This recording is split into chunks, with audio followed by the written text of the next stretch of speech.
सरन नगर नाम के एक शहर में हरप्रीत नाम का एक आदमी रहता था।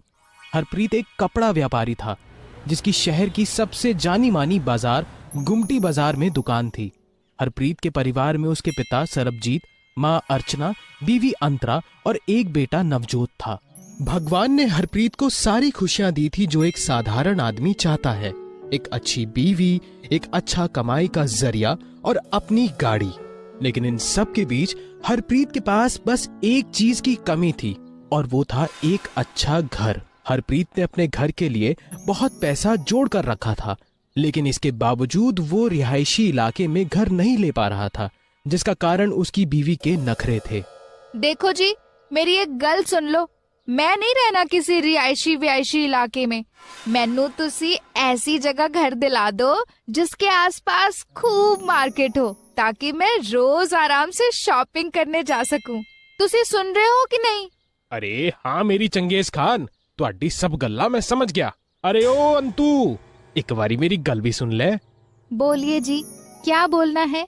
मैं क्या कह रहा सी कि अभी के लिए किसी रिहायशी इलाके में घर ले लेते हैं, है जी। बाद में आपके मार्केट के पास का घर मैनू जब मिलेगा तो उसे भी खरीद लिया जाएगा। बहुत सुन ली आपकी गल, अब तुसी मेरी सुनो। मैनू नहीं रहना उन बड़े घर की औरतों के बीच। तुसी घर लोगे तो मार्केट के आसपास ही लोगे, नहीं तो मैनू यहीं सड़ना है, पर उस रिहायशी इलाके में रहने नहीं जाना। अपनी बीवी की जिद के आगे हरप्रीत को भी हार माननी पड़ी। हरप्रीत को उदास देखकर उसके पिता सब समझ गए। तू उदास क्यों है पुत्र? अब जब बहू का इतना मन है तो देख लेना मार्केट के आसपास कोई घर। बहू घर की लक्ष्मी होती है, उसकी भी बात सुन ले। जी पापा जी, मैं देखता हूँ। अपनी बीवी के कहे मुताबिक हरप्रीत ने शहर में मार्केट के आसपास घर देखना शुरू कर दिया, लेकिन वही हुआ जिसका हरप्रीत को सबसे ज्यादा डर था। असल में शहर में हर बड़े बाजार के आसपास कोई भी घर बिकने वाला नहीं था। जितने भी घर बिकने वाले थे वो सब पहले ही बिक चुके थे। हार मानकर हरप्रीत फिर अंतरा के पास गया। अंतु, उसे मेरी बात तो समझने की कोशिश करो। मैंने हर बड़ी मार्केट के आसपास मकान छान मारे, मैंने कोई भी ऐसा मकान नहीं मिला जो बिकने लायक हो। मेरी बात मान, अभी के लिए रिहायशी इलाके में घर ले लेते हैं? लेकिन अंतरा को लगा कि हरप्रीत घर ना लेने के लिए उससे तरह तरह के बहाने बना रहा है, इसलिए अंतरा गुस्सा हो गई और बिना कुछ कहे अपने कमरे में चली गई। हरप्रीत को समझ नहीं आ रहा था कि अब वो करे भी तो क्या करे। खैर, हरप्रीत को अपनी दुकान पर भी जाना था, इसलिए घर की चिंता में डूबा डूबा अपनी दुकान पर पहुंचा। अपने नौकर को बुलाकर उसने हिसाब की देखरेख की और नए माल का ऑर्डर दे दिया। या जी, क्या हुआ? आज मूड कुछ ऑफ सा लग रहा है। अरे तेनू की बताऊं, मेरी बीवी को ना शहर के रिहायशी इलाके की जगह किसी बड़े मार्केट के आसपास घर लेना है। अब उसे कैसे समझाऊं कि मार्केट के आसपास कोई घर है ही नहीं बिकने के लिए। अरे बस भैया जी, इतनी सी बात। अरे इस काम के लिए तो मुझे याद किया होता।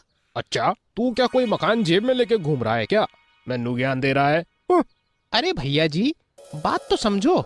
मैं एक मकान जानता हूँ जो इस मार्केट के पास भी है और रिहायशी इलाके में मकान की तरह अच्छा भी बना हुआ है। अच्छा, कितने है वो मकान? आइए भैया जी, मुझे मेरे घर के पास ले चलिए, मैं दिखाता हूँ आपको। हरप्रीत उस नौकर को गाड़ी पर बिठाकर अपने घर के पास तक ले गया और फिर अपने नौकर के बताए गए रास्ते पर गाड़ी चलाता रहा। थोड़ी ही देर में हरप्रीत एक बहुत ही बड़े और अच्छे मकान के सामने आकर रुक गया। क्यों, यही है मकान? जी भैया जी, यही है। सरदाना फूड चेन के मालिक का घर था ये, लेकिन उनकी बीवी को किसी रिहायशी इलाके में रहना था, इसलिए इसे डीलर को बेचकर दोनों मियां बीवी दिल्ली रहने चले गए। आप डीलर से बात करके जल्द से जल्द इसे खरीद लो, नहीं तो कोई और खरीद लेगा। हरप्रीत ने बिना देर किए इस मकान की डीलर से उसी दिन बात कर ली और 45 लाख में सौदा पक्का कर लिया। घर आकर हरप्रीत ने जब इस बारे में अपनी बीवी अंतरा और अपने परिवार के बाकी लोगों को बताया तो वो फूले ना समाये और अंतरा तो खुशी के मारे पागल सी हो गई कि हरप्रीत ने उसकी पसंद का घर लिया है। अगले दिन डीलर से चाबी लेकर हरप्रीत उस घर को अंदर से देखने गया। 3 मंजिला उस मकान की एक एक मंजिल को देखते हुए जब हरप्रीत उसकी छत पर पहुंचा तो देखा कि वहां पर एक बरसाती बनी हुई है और उसका दरवाजा अंदर से बंद है। शक होने पर हरप्रीत ने जाकर उस दरवाजे को खटखटाया तो अंदर से एक औरत बाहर निकली। अरे तुसी कौन हो? ये मकान तो इतने टाइम से खाली पड़ा हुआ है, तुसी यहाँ क्या कर रहे हो? चोर हो? पुलिस को बुलाऊं मैं? नहीं नहीं मालिक, कैसी बात करते हो? मैं सरदाना साहब की नौकरानी हूँ। उनके जाने के बाद कहीं रहने का ठिकाना नहीं था, इसीलिए इसी बरसात में इतने दिनों से गुमनामी में रह रही हूँ। आप कहिए तो मैं मुफ्त में आपके लिए काम कर दूंगी, लेकिन मुझे यहाँ बरसाती से मत निकालिए। ठीक है, लेकिन अच्छे से काम करना, नहीं तो तुरंत यहाँ से निकाल दूंगा। ये कहकर हरप्रीत वहां से चला गया।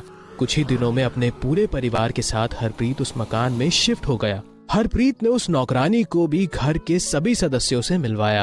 हरप्रीत फिर से चैन की जिंदगी जीने लगा, क्योंकि बीवी बहुत खुश थी, क्योंकि एक तो उसे मनपसंद मकान मिल गया था, दूसरा इतना सारा काम करने वाली नौकरानी मिल गई थी। हरप्रीत का पूरा परिवार उस नौकरानी से बहुत खुश था। बस एक बात थी कि वो हमेशा नीला कुर्ता पहने ही रहती थी, लेकिन किसी के पहनावे में बोलना सही ना समझकर हरप्रीत ने उसे कुछ नहीं कहा। एक बार हरप्रीत दुकान में अपने नौकर के साथ बैठा हुआ हिसाब किताब कर रहा था। यार तेनू मैंने पहले ये नहीं बताया था कि उस मकान में पहले सरदाना की कोई नौकरानी रहती थी। कौन सी नौकरानी भैया जी? अरे छोड़ो, तेनू कुछ पता ही कहाँ है। वो चुपके से ऊपर की बरसाती में जो रहती है, लेकिन जो कहो भाई है बड़ी मेहनती औरत। यानी आसपास वाले पड़ोसियों की अफवाहें सच थी? भैया जी, क्या वो नौकरानी नीला कुर्ता हमेशा पहने रहती है? हाँ, क्यों? तुझे कैसे पता? अरे मालिक, वो नौकरानी नहीं, चुड़ैल है। मुझे नहीं पता था कि लोगों की अफवाहें सच है। चुड़ैल? क्या बकवास कर रहा है तू?